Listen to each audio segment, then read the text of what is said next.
Hare Krishna, Prabhuji, Hare Krishna, devotees, Dandavat Pranam, Shri Srila Prabhupada. Hari Hari Bol to Hare Krishna, Shama Priya Mataji and Pawan Prabhuji for leading the chanting this morning. Hare Krishna. Okay, we'll start with our Mangalacharan. Om Jnanatimirandasya Jnananjana Shalakaya Chakshurun Militamena Tasmai Shri Gurve Namaha. Nama Om Vishnupadaya Krishna Prishtaya Bhutale Srimate Bhaktivedanta Swaminati Namine. Namaste Saraswate Deve Gauravani Pracharine Nirvishesha Shunyavadi Paschatadeshatarini. Jai Shri Krishna Chaitanya Prabhu Nityananda Shri Advaita Gadadhara Srivasadi Gaur Bhaktavinda. Hare Krishna Krishna Krishna Hare Hare Hare Rama Rama Rama Hare Hare. Hare Krishna. Okay, so we're continuing with our Vaishnava Bhajan, Vaishnava Bhaktivinoda Thakur. Anybody would like to sing today?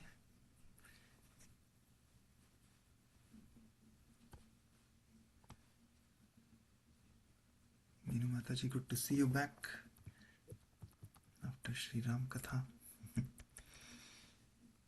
Okay, let's continue, then I'll sing and then one of us can read the translation.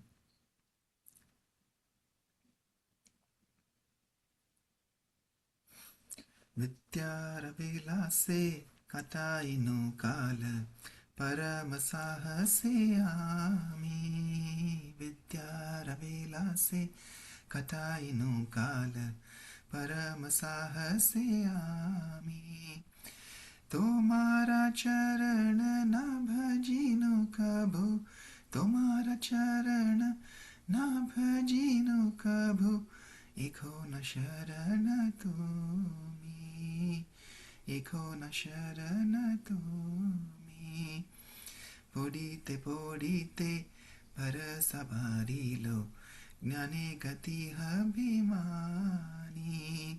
Se asha bifala se gnana durbala, se gnana agnana jani. Jada vidya jata Mayara Vaibhava Tomara Bhajani Badha. Moha Janamiya Anitya Samsare Jiva ki korahe Gadha. Sei Gadha hoy Samsari ra boja Bahinu aneka kala. Badha ke ekho na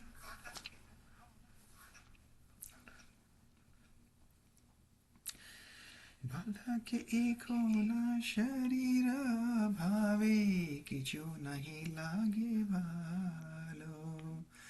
जीवन जात न होइल एक होना से विद्या अविद्या भेलो. अविद्यार ज्वाला घटिलो विषम से विद्या होइलो शेलो. तुम्हारा चरण बिना किछु धन संसारे न आछे आरा. भक्ति विनोद जड़ विद्या छाड़ी तुअ पद खोरे सारा. विनोद सेवक जड़ विद्या छाड़ी तुअ पद खोरे सारा. हरे Krishna Krishna Krishna Hare Hare Hare Rama Rama Rama Hare Hare. Shri Bhaktivinoda Thakur Mahasaya ki jai, Jagatguru Shri Prabhupada ki jai. Okay, we'll read the translation. Anybody would like to read today?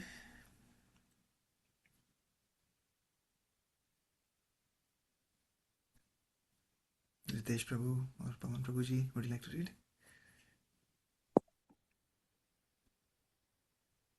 Hey Krishna Prabhuji, can I read please?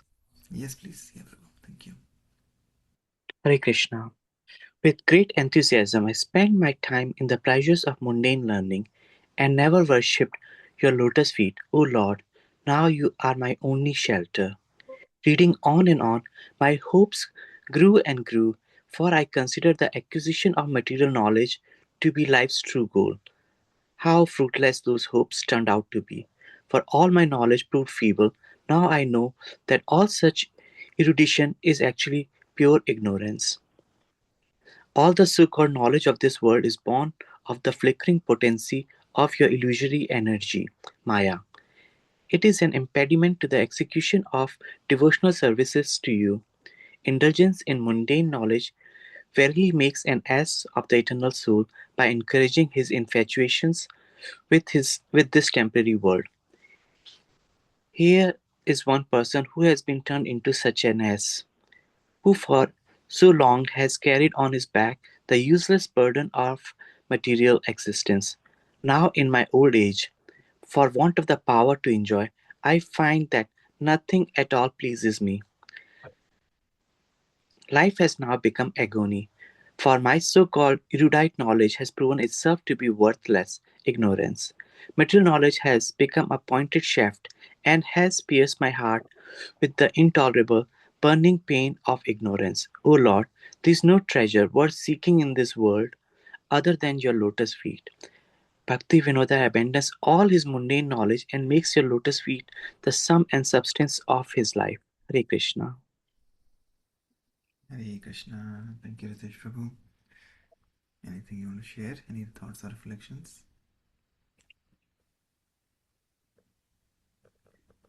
Prabhuji Bhakti Vinoda Thakur uh, correctly said, I mean, he was so great and so pious that he accepts the fact that all the knowledge that he has acquired was because of the material or illusionary energy, material adjustments, and uh, were nothing in comparison to the devotional services that he can render to the lotus feet of Sri Krishna. That's the sum and substance, as he correct, of the life. Uh, the person who realizes it later or sooner will accept that yes, that is quite true. I mean, we all know that Maya has so many different forms, and we all somehow are still grasped with that Maya in our daily life. But when we go towards the devotional service, when we render ourselves to the lotus feet of uh, the Lord, Sri Krishna, we see the blissful, the divine energy and the thing that can eradicate all the other sufferings. But it's still, there are so many things, old age or new age or middle age, whatever we call. But that's the fact of the life. By rendering ourselves to the lotus feet of the Lord, we can attain that satisfaction, and each and every step can be towards that. So Bhakti Vinod ji was so great that he accepted it, and he's put that into such a nice poetry that we all can easily correlate with that. So Hare Krishna Prabhuji, thank you for giving me the opportunity. Thank you, Prabhuji. Thank you for sharing. Yeah, I mean, like you said, we all understand that who somebody understands sooner, somebody understands later. Ultimately, it is a journey, and the sooner we realize, the easier it becomes for us to course correct and traverse our path back home, back to Godhead. But for some who take some it may take millions and trillions of lifetimes to understand that, right? So that's why Lord says in Bhagavad Gita that Bahunam Janmanam Ante Jnanavan Mam Prapadyate, right? So after many lifetimes, somebody understands, and that Jnanavan who surrenders to the Lord ultimately, then Lord says, yeah, that Vasudeva Sarvamiti Samhatma Sadurlabha. So that kind of person is very, very rare. Yeah, so again, these devotees of the Lord, they come into this world to remove that covering of ignorance from our eyes and from our minds. Right? Bhaktivinoda Thakur himself is a very exalted, Nitya devotee of the Lord. But yeah, the Lord, when either the Lord comes himself or he sends us pure devotees. Right? So again, we have a lot to learn from them in terms of like, if they are like eternal Nitya Parshad of the Lord, right? But they can come to our level to become so humble and teach us. Then again, there's a big lesson for us that even if we become very knowledgeable, very famous, very powerful, still will be insignificant as compared to these eternal associates of the Lord. And if they can they can stoop down so low to not remember their own identity, but they are coming to our level and teaching us, right? So that is the humility, right? So we should never become proud. And that is kind of the lesson we saw yesterday also with our reading of Krishna book, that the demon Mura, for example, Acharya say Bhaktivinoda Thakur, as he compares these anarthas to these demons, because when we read these pastimes of the Lord, it is symbolic. As Krishna is killing these demons, it is also killing of these anarthas in our hearts. So Mura demon, like we were reading, he had like these 5 heads, and Krishna ultimately kills him with a Sudarshan disc. And so that's like our, like the Panchabhautik Sharir we also have, right? And our mind, actually Mura represents the false pride and the ego, right? So just like the material mundane knowledge, and once we have this knowledge, then we become proud. So that knowledge, until it is destroyed, we cannot surrender to the Lord. So when we are reading these pastimes, slowly these anarthas are destroyed from our heart. Yeah, and also as remembering like these 7 suns, right, are also like, in Bhagavatam there's a description of how this universe has these coverings, right? So our universe, each universe that is emanating from the body of Karanadaksha Vishnu, has coverings of the Panchabhautik, are earth, water, fire, air, and ether.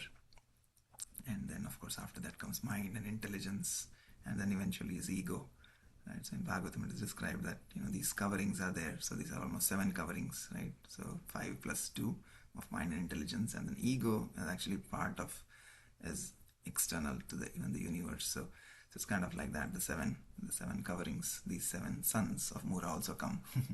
they also want to keep us away from Krishna. But once somebody takes shelter of the Lord, then all these coverings, they are all destroyed, including the ego is destroyed, right? So just as these 7 sons and Mura were destroyed, similarly Krishna, no matter how fallen we may be, wherever we may be, in this material world, once we take shelter of the Lord and His pure devotees, then by their mercy, everything, all these false illusion is removed, and we can easily go back to the Lord. So this process is very, very simple in this age of Bhakti Yoga, and just by following this sincerely, we can easily develop our love for the Lord. And the Lord, once we develop our love for the Lord, then the Lord reciprocates in love with us. Okay, so let's continue chapter 59, where Krishna, after killing Mura, I think now Bhaumasura has come out. So we'll continue from here. Anybody else would like to continue today?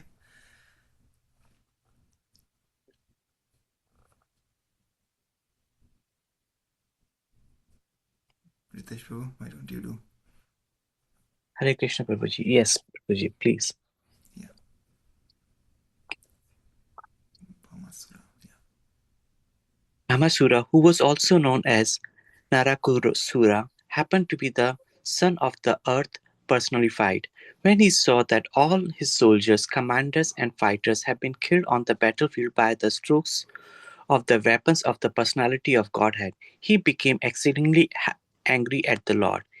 He then came out of the city with a great number of elephants, who had all been born and brought up on the seashore. All of them were highly intoxicated.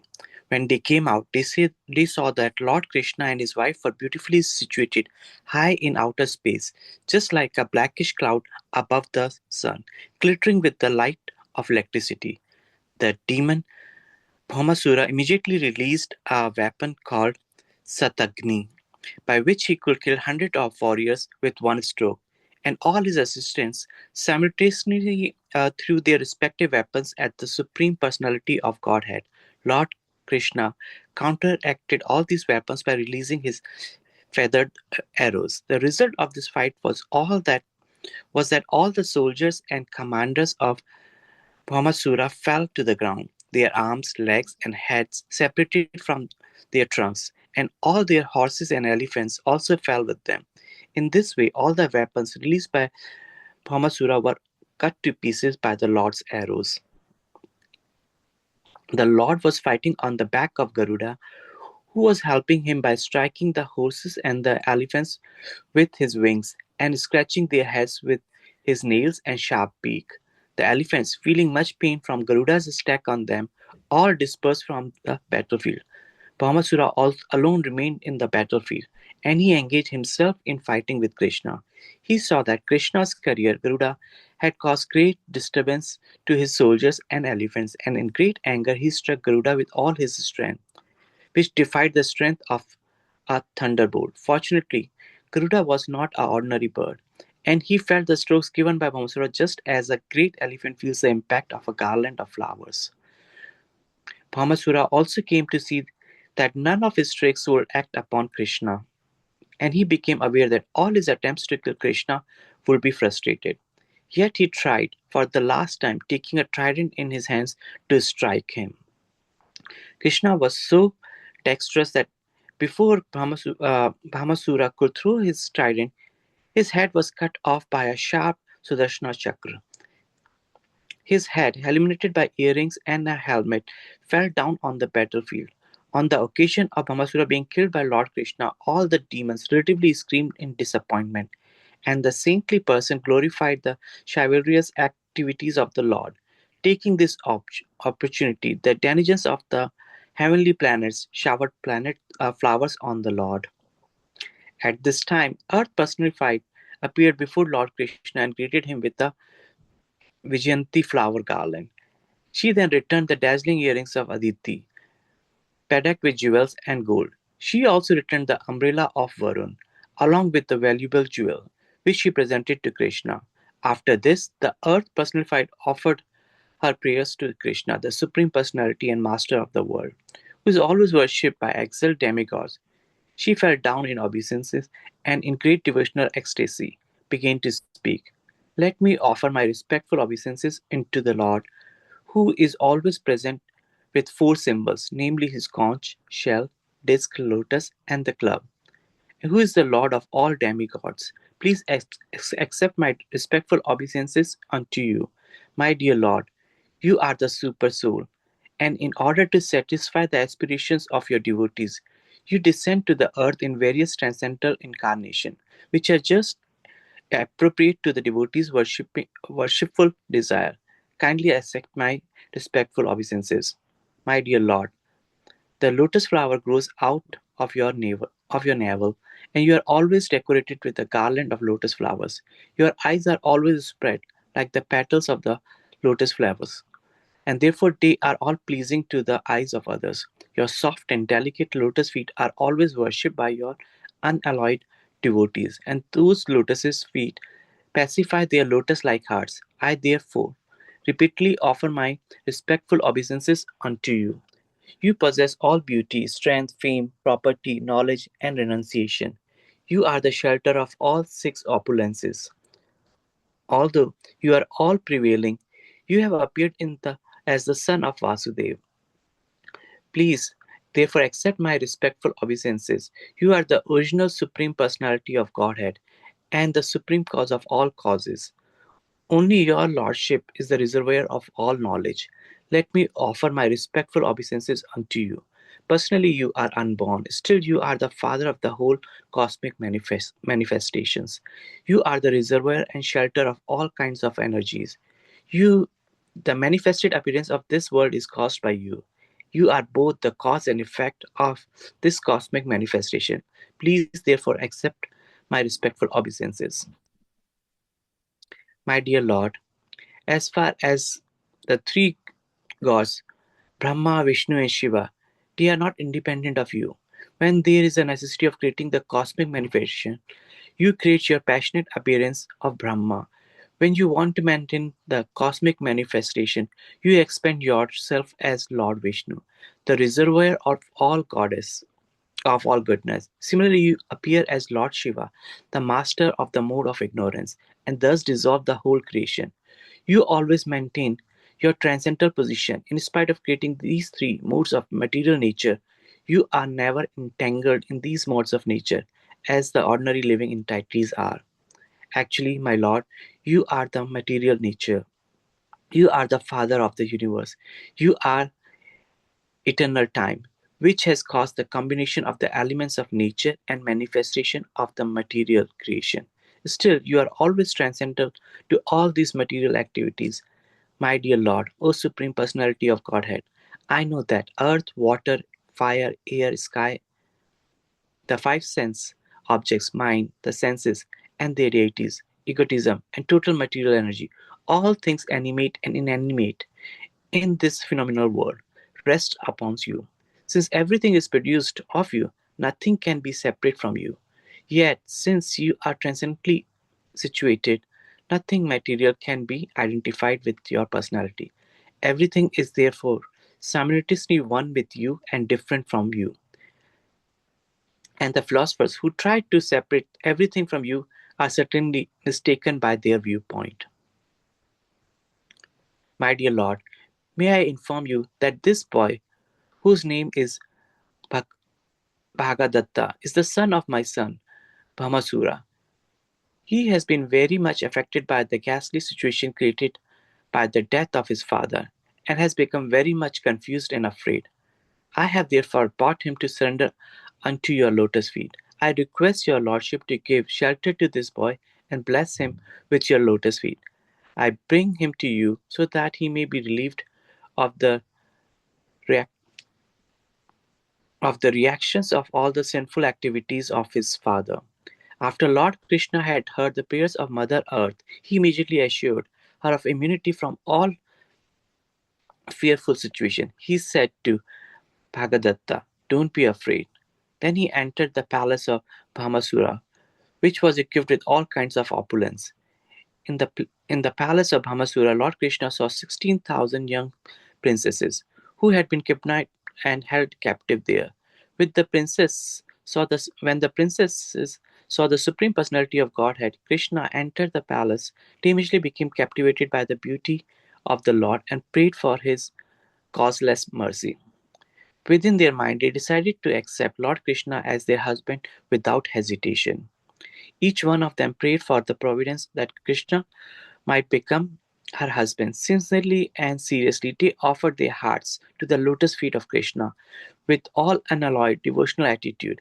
As the super soul in everyone's heart, Krishna could understand that uncontaminated desire, and he agreed to accept them as his wives. Thus, he arranged for suitable garments and ornaments for them, and each of them, seated on a palanquin, was dispatched to Dwarka city. Krishna thus also collected unlimited wealth from the palace, a treasure of chariots, horses, jewels, and so on. He took from the palace 50 white elephants, each with 4 tusks, and all of them dispatched to Dwarka. After this incident, Lord Krishna and Satyabhama enter Amravati, the capital city of heavenly planets, and they immediately entered the palace of King Indra and his wife Sachi Devi, who welcomed them. Krishna then presented Indra with the earrings of Aditi.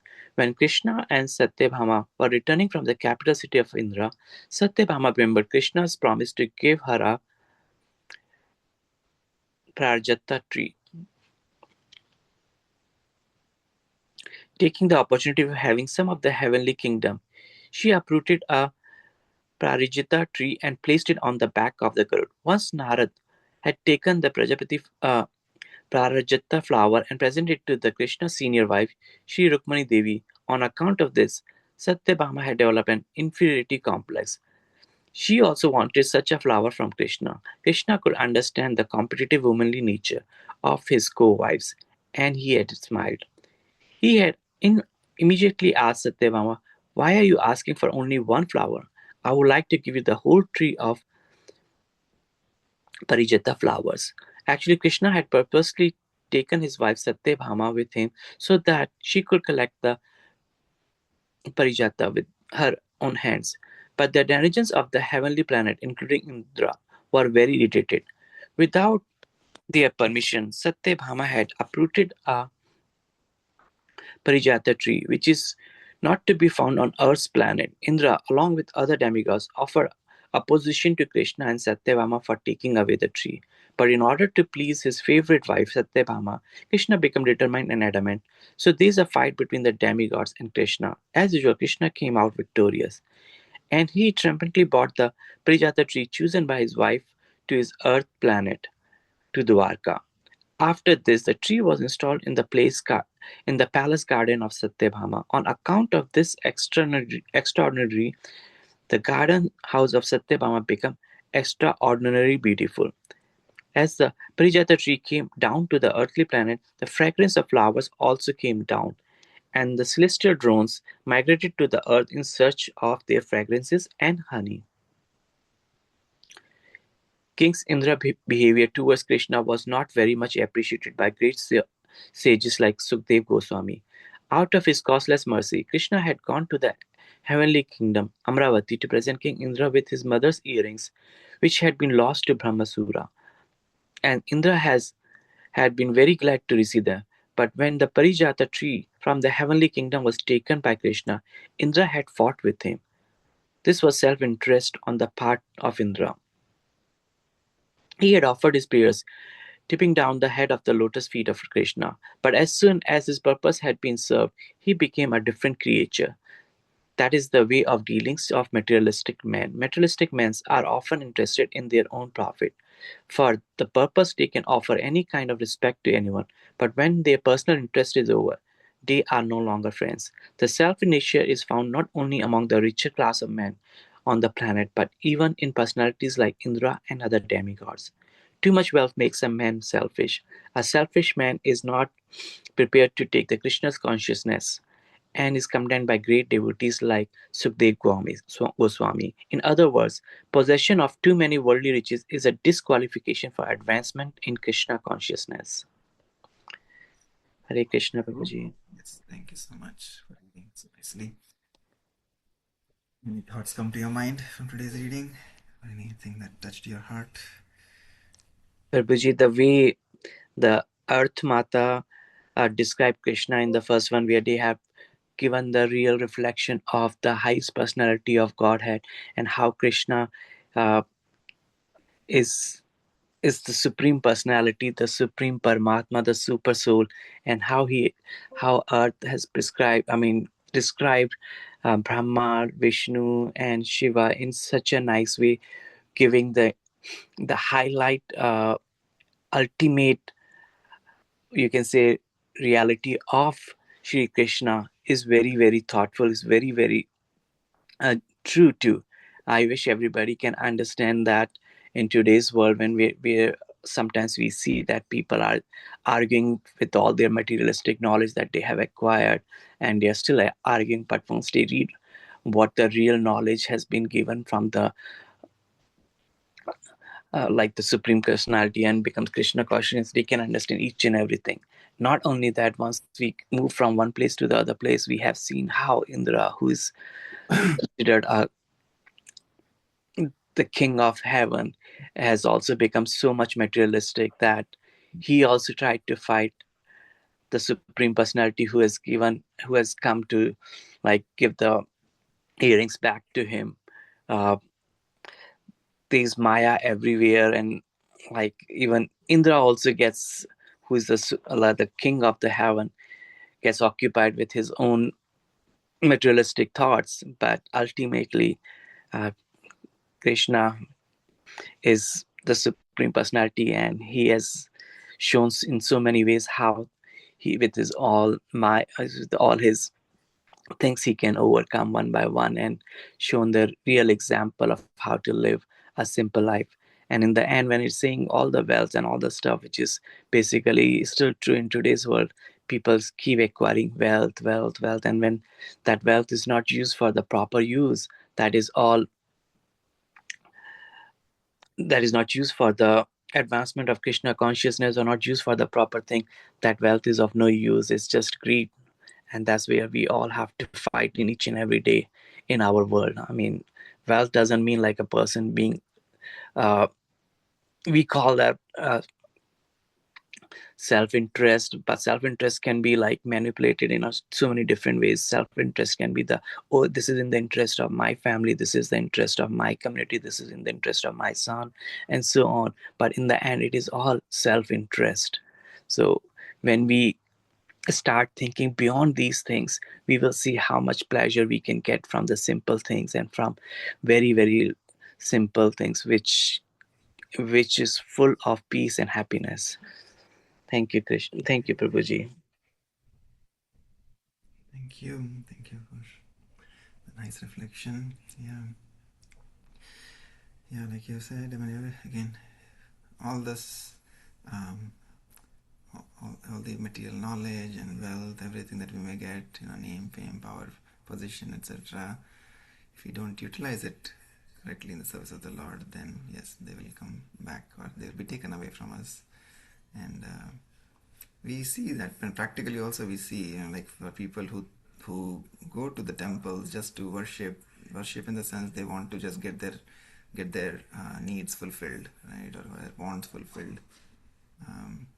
So people who just pray to God as if He's the order supplier, right? This is my order, you supply this, right? And once the order is being supplied, then they are all happy, right? But as soon as something is taken away, then they turn away from God, right? So that is the lowest most in terms of intelligence, that so that people just think that God is order supplier. I'll put $10 in the hundi and my order will be supplied, right?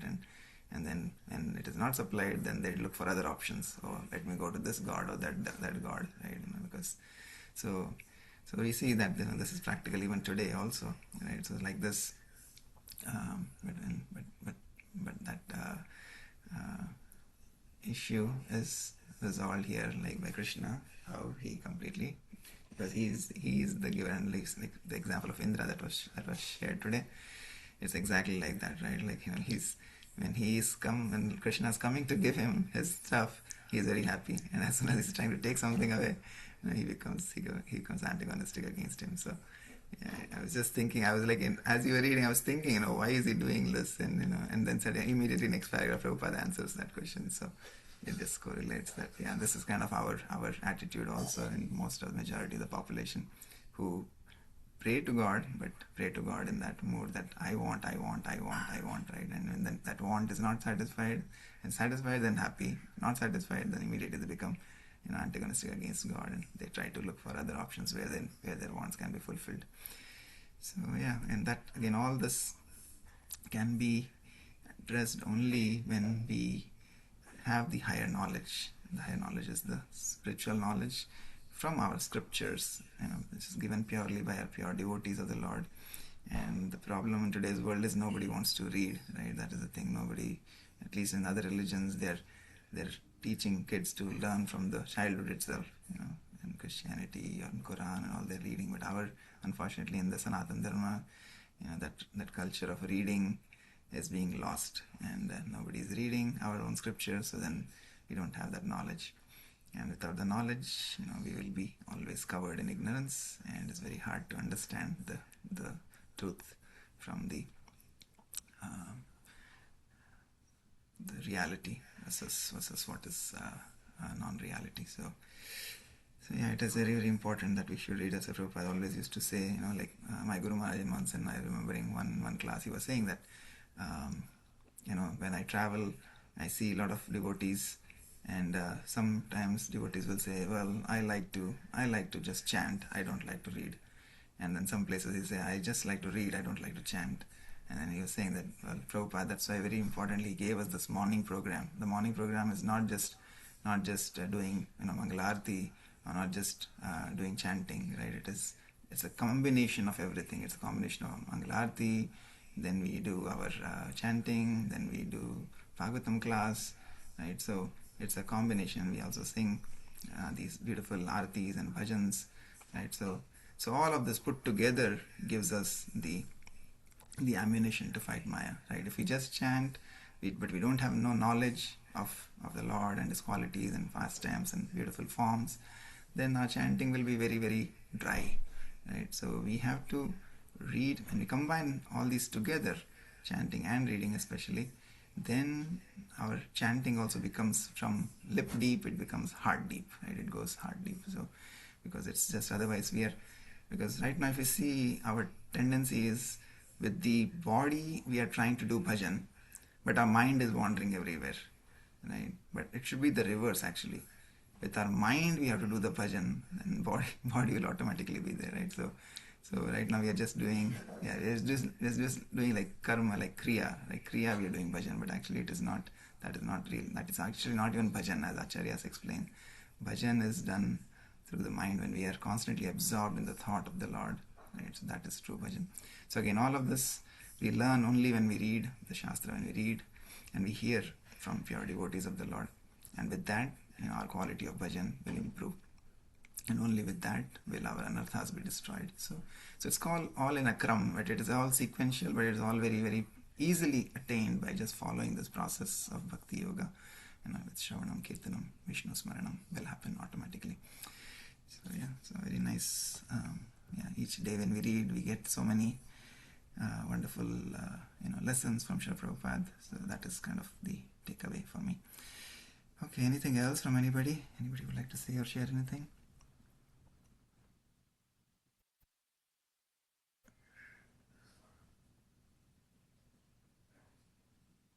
At least one thing that you'd take home from today's reading. हरे कृष्ण प्रभु जी। हरे कृष्णा। ये संगीता माता जी, आपने जैसे बोला ना कि when we are happy then we forget the God, and when we are that in the sad or any difficulty time we pray to the God. हम लोग जो राम कथा सुन रहे थे ना, रामायण में एक सिचुएशन आया था जब राम कथा भगवान राम ने बाली को मार दिया और सुग्रीव को राजा बना दिया। तो सुग्रीव को उस टाइम में उन्होंने बोला था, अभी मैं चतुर्मास हो रहा है तो मैं जा रही हूँ पहाड़ पर ध्यान करने के लिए, and it is your responsible now to search Mata Sita. Sugriva ने राजा होने के बाद भगवान को भूल ही गया वो 4 मंथ के लिए वो अपनी दुनिया में ही रह गया। तो आफ्टर 4 मंथ जब राम जी ने का कुछ हुआ, सीता माता का पता चला, मैं तो भूल गया। तो राम जी ने बोला कि आपने भूल गया? नहीं, वो जो माया है ना, आपने जिस माया में मुझे डाल दिया था, वो माया के वजह से, आपकी माया के वजह से ही मैंने वो भूल गया। तो मैं सोचती हूँ वही बेस्ट एग्जाम्पल है कैसे सुग्रीव ने भगवान राम को completely भूल गया, जो when he become the king of that उसकी राज में राजा हो गया। Hare Krishna. Hare Krishna. Thank you, such a nice example. Yes, बहुत अच्छे से रिलेट किया आपने। थैंक यू माता जी। Yes, that's the power of the lord's maya. 1-2 दिन भी अगर हम नहीं करेंगे भक्ति तो धीरे धीरे वो हमारी शक्ति धीरे धीरे कम होती जाएगी और हम भूल जाएंगे। इसलिए it's every day thing, constantly, and every day ही नहीं, अभी तो हमको हमारे आचार्य बोलते हैं every moment which is so goal. हमको हर क्षण भगवान को याद रखना है, विच सीम्स सो हार्ड। हम तो अपनी दुनिया में मस्त हो जाते हैं, बस माला हुई रखे साइड में, चलो हो गया, जय श्री राम, अभी चलो अगले अपना काम पे। लेकिन हर टाइम पे भगवान को याद करना, it's like it's a very So I think that if we are the consistently, then we make that the chanting each and every day, like in the morning हम लोग को उठना चाहिए, वो चैंटिंग उसका अगर कंटिन्यू करेंगे तो कंटिन्यू होगा। अगर 1-2 दिन भी रुक जाते हैं ना, तो तीसरा दिन हमको आएगा, हो जाएगा, कोई प्रॉब्लम नहीं, हम तो सही रास्ते में हैं, कुछ प्रॉब्लम नहीं होगा। वही है माता जी। ये 2 घंटे जो हम भगवान को देते हैं, मैं उस दिन बता रहा था आपके घर पे, नहीं न्यायालय प्रभु घर पे था, तो मैं बाकी से बात कर रहे थे, हम लोग यही चीज़ बोल रहे थे कि 2 आचार्य समझाते हैं, अगर हम 2 घंटे, ये 2 घंटे हम भगवान को देते हैं तो बाकी क्या बचे दिन के 22 घंटे। तो 2 और 2 हमने ये 2 भगवान को दिए, भगवान हमको बाकी के 2 और 2 हमको मिला के वो 22 घंटे भगवान हमको देते हैं। राइट, तो हमारा अगर ये 2 घंटे हम अच्छे से भगवान को ऑफर करते हैं तो हमारे बाकी के दिन के 22 घंटे इतने अच्छे से हमारे भगवान की याद रहेगी। हम जो बोलते हैं कि ये 24 घंटे भगवान को कैसे याद रखें, तो अगर हम ये 2 घंटे अगर भगवान को अच्छे से मन से देते हैं सबसे पहले अपना दिन की शुरुआत करते समय, then we are giving Krishna the priority, and Krishna prioritizes our life. He orchestrates everything in our life, in our day. That is very, very true. And I've heard from so many devotees, who have progressed on the path of bhakti, कि this is ये अगर हम like we are in गृहस्थ आश्रम, किसी एक मैं question answer session सुन रहा था वैष्णव महाराज के साथ में, तो वैष्णव महाराज बोल रहे थे कि एक किसी भक्त ने पूछा कि महाराज, we are so busy in our grihastha life, and it's so hard to perform bhakti. What is one thing that we should do? so Maharaj ne bola कि okay, one thing you want to do, can you all at least try to sleep early? Like, sleep on time, at least try to sleep by 9:30 at max. Can you do all that? Can at least all of you do that? You're like, yes. Then at least when you do that, then automatically you'll be able to wake up early. And if you're able to wake up early, then first thing you do is sit and chant. I don't even ask you to take a bath. I'm not even asking you to do anything. Just wake up, and wake up, and if you want to just brush your teeth or whatever basic thing karna hai aapko, and then sit and chant for 2 hours. And then after that, you can take bath, and you can then do your regular things and whatever you want to do. But ye ek cheez, you just do it consistently. Do it consistently, and as grihastha, very busy grihastha, just do this one thing, because you asked only one thing. Just do this one thing consistently. तो मतलब महाराज ने तो ये मतलब महाराज से भी सुना है, मैंने और भी बहुत सारे वक्तों से सुना है. तो अगर हम इतनी बिजी रूटीन में अगर हम एक चीज़ भगवान को अगर हम प्रायोरिटी देते हैं, then you see, just see, when you do this sincerely, then he will prioritize us in his life. So yeah, सही है माता जी. Thank you. Okay. All right, thank you, dear devotees. So let's pause here. We'll pause with Vaishnava Pranam prayers. Vanchakalpatarubhyascha kripa sindhubhyaiva cha patitanam pavanebhyo Vaishnavebhyo namo namaha. Anantakoti Vaishnavinda ki jai. Jagatosh Prabhupada ki jai. Nitai Gaur Premanande. Hari Hari. Hari Hari. Jai Jai Hare Shri Krishna. Krishna. Thank you, Prabhuji. Wonderful conversation. Hare Krishna. Hare Krishna.